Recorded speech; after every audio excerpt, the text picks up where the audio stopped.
Welcome to Yagya investment academy and welcome to another episode of Sunday podcast. इस podcast में हम बात करने वाले हैं सीमेंट सेक्टर के बारे में। ये एक सेक्टर है जो काफ़ी टॉक ऑफ द टाउन रहा है सिंस लास्ट फ्यू क्वार्टर्स। तो हम यहाँ पर डिस्कस करेंगे कि इस सेक्टर में आगे क्या अपॉर्चुनिटीज़ है, इस सेक्टर में क्या प्रॉब्लम्स है एंड आगे चल के इनके मार्जिन्स इंप्रूव होंगे या नहीं होंगे। मेरे साथ है श्रेणिक और मैं हूँ मंदार। तो शुरू करते हैं इस पॉडकास्ट को। तो श्रेणिक, अगर हम सीमेंट सेक्टर की बात करें तो यहाँ पर किस तरह के कैरेक्टरिस्टिक्स होते हैं? लाइक अगर मुझे जस्ट एक सिंपली अंडरस्टैंड करना होगा कि ये सेक्टर कैसे वर्क करता है, इसके क्या कैरेक्टरिस्टिक्स है, तो हम कुछ बेसिक चीज़ें जो होती है वो सेक्टर के बारे में वो क्या होती है यहाँ पे? तो हम देखें तो सीमेंट एक बल्क क्वांटिटी में प्रोड्यूस होता है, एक बल्क कमोडिटी है, राइट। एंड उसमें इसीलिए उसका ट्रांसपोर्टेशन बहुत ज़्यादा डिफिकल्ट हो जाता है, right.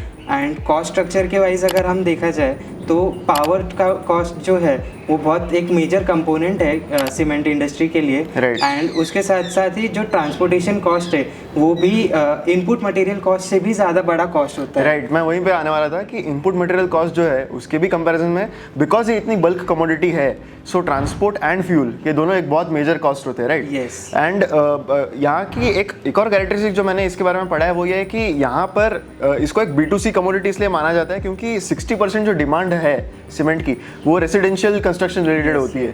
So for that reason इस कमोडिटी को हमेशा एक B2C के एंगल से देखा जाता है हमेशा। सो अगर हम रिसेंटली सीमेंट कंपनीज के रिजल्ट्स की बात करें, जो नंबर्स उन्होंने दिए हैं उसकी बात करें, तो यहाँ पर अभी ऑलरेडी चार से पाँच कंपनीज ने ऑलरेडी रिजल्ट उनका अनाउंस कर दिया है। सो यहाँ पर जो थीम नज़र आ रही है वो हमेशा से एक higher cost of freight, higher cost of fuel यही थी। सो Q1 में भी क्या ऐसा ही नज़र आया है सारे कंपनीज में? राइट, एग्जैक्टली सेम ट्रेंड है। इसका एक मेजर रीज़न ये है कि कोल और पेटकोक के प्राइसेस जो है वो कंटिन्यूसली राइजिंग ट्रेंड पे है, राइट। इसमें एडअप किया है रशियन वॉर ने, तो और अभी भी जो प्राइसेस है वो कहीं स्टेबलाइज होते हुए नज़र नहीं आ रहे। कंपनी ने अपने कॉन कॉल्स में भी ये ऐसा आउटलुक दिया है, right. कि एटलीस्ट नेक्स्ट 2 क्वार्टर्स में उनके कॉस्ट हाई ही रहने वाले हैं। यूजुअली क्या होता है कंपनीज में कि जब भी कॉस्ट हाई होती है तो कहीं ना कहीं एक टेंडेंसी आती है कि हम आइदर इस कॉस्ट को अपने मार्जिन्स पे अफेक्ट होने दें या फिर इस कॉस्ट को पास ऑन कर दें। सो रिसेंटली अगर हम देखें तो फ्रॉम Q4 टू Q1 कुछ कंपनीज ने प्राइस हाइक्स लिए थे, राइट? Right, exactly. मोस्टली अगर देखें तो सभी कंपनीज ने अपना रियलाइजेशन रेट जो है वो बढ़ाया है, प्राइस हाइक्स ली है। करेक्ट। लेकिन ये जो प्राइस हाइक है वो इतनी सफिशिएंट नहीं है कि वो जो कॉस्ट इन्फ्लेशन को कॉम्पेंसेट कर सके। करेक्ट। तो उसी वजह से उनके मार्जिन्स भी काफ़ी ज़्यादा गिरे हैं। जहाँ तक कि मैं देख रहा हूँ इस कमोडिटी को, ये ऐसे लग रहा है कि सीमेंट जैसी जो कमोडिटी है इसका एक कमोडिटाइज नेचर है। लाइक हर जगह पे एक परसेप्शन आ रहा है कि there is no difference between a cement that I buy from UltraTech cement और फ्रॉम दालमिया भारत और from any other cement manufacturing company. तो हमें थोड़ा ये जानना है कि इस प्रोडक्ट में कहीं प्रीमियमाइजेशन है या फिर कोई ग्रेड का फ़र्क पड़ता है, ये कैसा है, इसका डिस्ट्रीब्यूशन है? हाँ, क्वालिटी में तो काफ़ी फ़र्क पड़ता है। मतलब अगर आप मार्केट में जाओ तो आपको 2 रुपीज़ बैग के सीमेंट भी मिलेगी और आपको 15 रुपीज़ बैग का भी सीमेंट मिलेगा, राइट। तो क्वालिटी में प्रीमियम प्रोडक्ट्स भी, हर कंपनी के एक अपना प्रीमियम रेंज होता है, राइट। और अभी रिसेंटली एक ऐसा भी ट्रेंड है कि Q1 में प्रीमियम प्रोडक्ट्स पे थोड़ा ज़्यादा फोकस रहा है, मतलब कंपनीज के तरफ से भी, एंड डिमांड भी थोड़ी प्रीमियम प्रोडक्ट्स की थोड़ी ज़्यादा अच्छी नज़र आ रही है। Right, right. सो अगर मैं थोड़ा एकदम बेसिक स्ट्रक्चर पे जाऊँ तो यहाँ पर एक मैंने हमेशा से रीड किया है क्लिंकर के बारे में। तो ये क्लिंकर का क्या कंसेप्ट है exactly?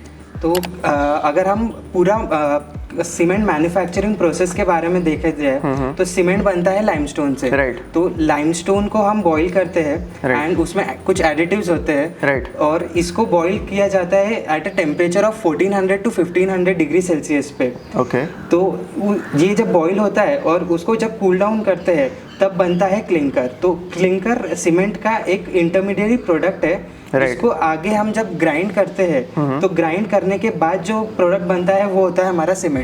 Right, right. So clinker एक काइंड ऑफ इंटरमीडिएट प्रोडक्ट है जो यहाँ पे इवेंचुअली हम सीमेंट जिससे बना सकते हैं। Yes, yes. सो अगर हम एनवायरमेंटली इस प्रोडक्ट के बारे में बात करें तो कंपनीज किस पॉइंट ऑफ व्यू पे जा रही है कि क्लिंकर आगे चल के उनको यूज़ कम करना है, बढ़ाना है? तो हम जब अगर देखने जाए तो एक ऐसा ट्रेंड दिख रहा है कि कंपनीज अपना फोकस ला रही है कि वो क्लिंकर का जो रेशियो है, जो ब्लेंड है, वो कम करती जाए, बिकॉज इससे वो मोर एनवायरमेंट फ्रेंडली बनता है जो सीमेंट, क्योंकि कार्बन इमिशंस कम होते हैं। बट एक पॉइंट जो इम्पोर्टेंट है यहाँ पे जानने के लिए कि क्लिंकर ही सीमेंट को स्ट्रेंथ देता है। तो क्लिंकर का परसेंटेज एकदम से डिक्लाइन भी नहीं हो सकता, उसको gradually right amount of additives के साथ ही कम किया जा सकता है। एंड कंपनीज अभी फोकस कर रही है रिसर्च पे, तो उनका R&D चल रहा है, लेकिन उनका है कि वो क्लिंकर परसेंटेज कम करे। राइट। सो अगर हम coming back to all the companies जिसकी हम बात कर रहे थे, तो आई एम नोटिसिंग कि जो फर्स्ट क्वार्टर के जिनके रिजल्ट्स आए हैं उनमें अल्ट्राटेक सीमेंट ने थोड़ा सा EBITDA मार्जिन इंप्रूव किया है कंपेयर टू Q4। तो obviously UltraTech cement is the biggest player in the cement industry in India. So कहीं ना कहीं उनको मार्केट लीडर होने का फ़ायदा, या फिर player who is a market maker, या फिर the player who has the most market share, उसका फ़ायदा कहीं ना कहीं उनको होता है, क्योंकि प्राइस हाइक्स तो सबने लिए हैं। बट अगर मैं देख रहा हूँ बाकी सारे कंपनीज उस मार्जिन को सस्टेन नहीं कर पा रहे हैं जहाँ तक अल्ट्राटेक सीमेंट पहुँचा है। सो कहीं ना कहीं ऐसा कह सकते हैं कि इनके प्रोडक्ट को थोड़ा सा एक मार्केट शेयर या फिर कहीं ना कहीं एक मोट है अल्ट्राटेक सीमेंट के लिए।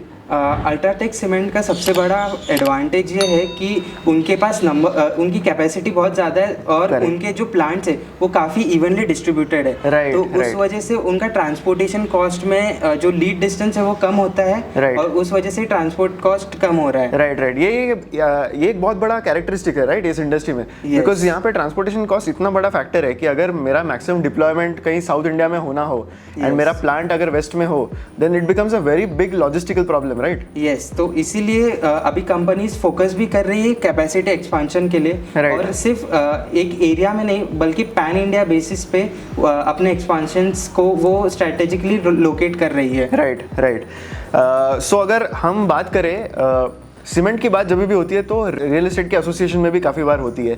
अगर हम देखें तो फिलहाल मैक्रो इकोनॉमिक सारे चेंजेस भी ऐसे रहे हैं कि रियल एस्टेट कहीं ना कहीं a lot of people believe कि आगे चल के अच्छा करेगा। अगर हम इंफ्रा वाइज भी अगर कॉन्सेंट्रेट करें, देन ऑब्वियसली जनरल इलेक्शंस आने वाले हैं 2024 में, उसके बाद कुछ स्टेट इलेक्शंस है।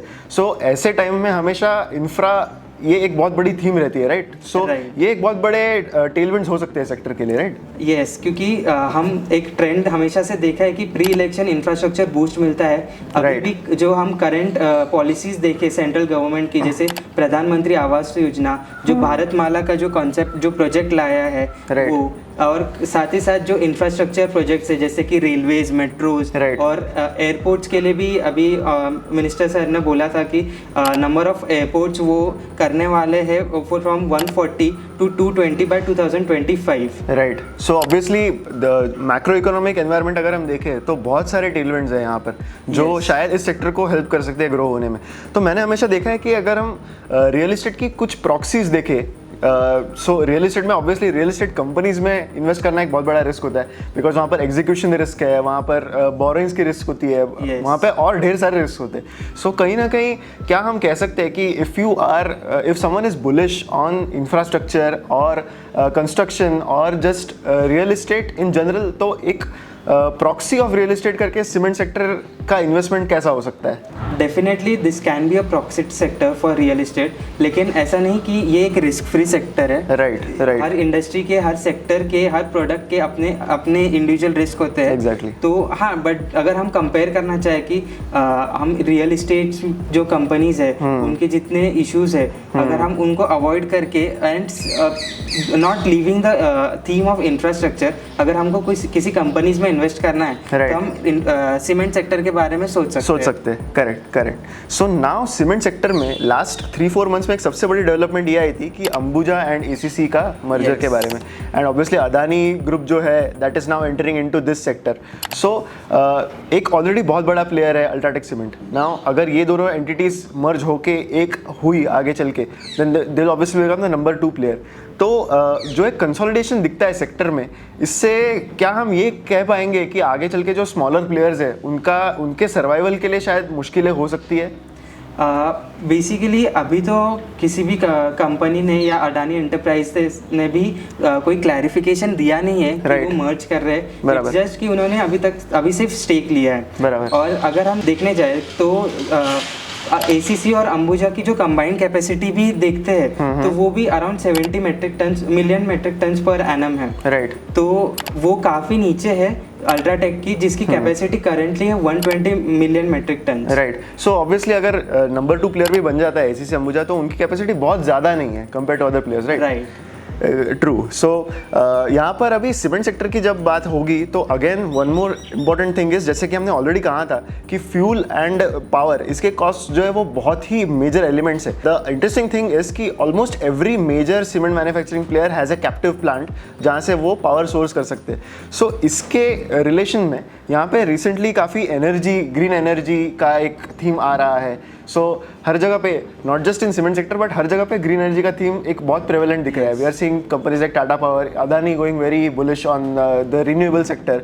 सो ग्रीन एनर्जी के पॉइंट ऑफ व्यू से इन सीमेंट कंपनीज में क्या क्या चेंजेस आए? तो अगर हम हिस्टोरिकली थोड़ा सा देखें तो हर कंपनी के जो कैप्टिव प्लांट्स थे, पावर प्लांट्स, वो थर्मल बेस्ड होते थे, वो जो कोल का यूज़ करके इलेक्ट्रिसिटी प्रोड्यूस करते थे। राइट। बट अभी एक जनरल शिफ्ट दिखा है, कंपनी ग्रीन पावर पे ज़्यादा फोकस कर रही है। जो भी अभी रिसेंटली कंपनीज ने एक्सपांशंस डिक्लेयर किए हैं वो सारे ग्रीन पावर प्लांट से सपोर्टेड है। तो ग्रीन पावर प्लांट में क्या आता है, तो इसमें इस पोर्टफोलियो में 3 चीज़ें हैं। एक तो सोलर पावर, दूसरा विंड पावर, और एक यूनिक कॉन्सेप्ट है वेस्ट हीट रिकवरी सिस्टम, जिसे हम WHRS भी कहते हैं। तो श्री सीमेंट जो है उन्होंने ये कॉन्सेप्ट इंडिया में लाया, तो they are the pioneers of this concept. Right. And इस अगर हम देखा जाए तो वो इस पावर एंड फ्यूल कॉस्ट में सबसे ज़्यादा इफिशिएंट है, जस्ट बिकॉज उनका ग्रीन एनर्जी का शेयर जो है कंजम्पशन में वो सबसे ज़्यादा है। करेक्ट। जो वेस्ट हीट रिकवरी सिस्टम है वो कुछ इस तरह से यूज़ होती है, जैसे कि मैंने पहले भी बात की कि जो क्लिंकर होता है उसको जब हम लाइमस्टोन को हीट करते हैं तो उसका टेम्परेचर होता है 1400 to 1500 डिग्री सेल्सियस। राइट। तो इसको कूल डाउन करना पड़ता है, जिसके लिए बहुत सारा वाटर यूसेज भी होता है। राइट। तो उसमें 2 चीज़ें होती है कि जो वाटर है वो बहुत ज़्यादा यूटिलाइज होता है, तो वाटर वेस्टेज एक एनवायरमेंटल इशू था। करेक्ट। एंड जो स्टीम रिलीज हो रही थी वो डायरेक्टली एनवायरमेंट में रिलीज हो जाती थी, उसका कुछ यूज नहीं हो रहा था। तो ये जो वेस्ट हीट जो है तो उसको यूज करके कंपनीज अभी टर्बाइन को सर्कुलेट कर रही है, जिससे एनर्जी प्रोड्यूस होती है। So this is a unique concept जहाँ पे मल्टीपल बेनिफिट्स है। Firstly it is cost efficient and it is green power based, और इससे जो वाटर यूसेज है वो भी काफी कम हो जाता है। करेक्ट। तो ये कंपनीज अभी रिसेंटली WHRS पे ज़्यादा फोकस कर रही है। Right. So now going ahead, अभी Q1 इज ऑलरेडी ओवर, अभी Q2 Q3 में जब देखेंगे कि obviously first and foremost demand जो आ रही है इंडस्ट्री से उस पर इनका बहुत ज़्यादा डिपेंड करेगा। लेकिन व्हाट आई फील इज़ कि जो प्राइसिंग रहेगा उस पर बहुत ज़्यादा फोकस आएगा अभी, क्योंकि UltraTech cement is obviously a leader, but बाकी सारे कंपनीज को बहुत कॉशियसली आगे बढ़ना होगा टू ट्राई एंड सी कि उनको प्राइसिंग में या फिर डिमांड में कहीं से they are able to get better revenues. So that will be a big theme right in this sector. अब प्राइसिंग की अगर हम बात करें तो ऑलरेडी मार्केट में बहुत सारे प्लेयर्स है। जैसे आपने कहा कि अल्ट्राटेक तो मेजर प्लेयर है, लेकिन उसके बाद भी मार्केट बहुत बड़ा है, और जो भी इंडियन मैन्युफैक्चरर्स है वो बेसिकली इंडिया के डिमांड पे ही फोकस करते हैं। करेक्ट। तो एक्सपोर्ट से तो ज़्यादा उम्मीद नहीं है। तो इंडियन डिमांड के सिनेरियो से अगर हम देखें तो प्राइसिंग में भी बहुत ज़्यादा डिफरेंशिएट नहीं कर सकते। करेक्ट। क्योंकि कॉस्ट बढ़ते जा रहा है, तो अल्टीमेट हिट फिर मार्जिन्स पे आता है। Right. So that seems like the theme that we will see in the cement sector going forward. अभी ऑलरेडी Q1 के काफ़ी रिजल्ट्स आ गए हैं। It will be very interesting to see कि Q2 Q3 में जो मार्जिन्स है जिस पर हमेशा से फोकस रहा है from the last few quarters, वो किस तरह से इंप्रूव होते हैं या फिर और डिमिनिश होते हैं। So on that note will conclude this weeks podcast. I hope you enjoyed the video. Please like it, comment and share. अगर आपको लग रहा है कि हम अच्छा काम कर रहे हैं, do visit investchennai.in. You can use the coupon code MP30 to get 30% off on Stockometer Plus. So please do subscribe. Thank you.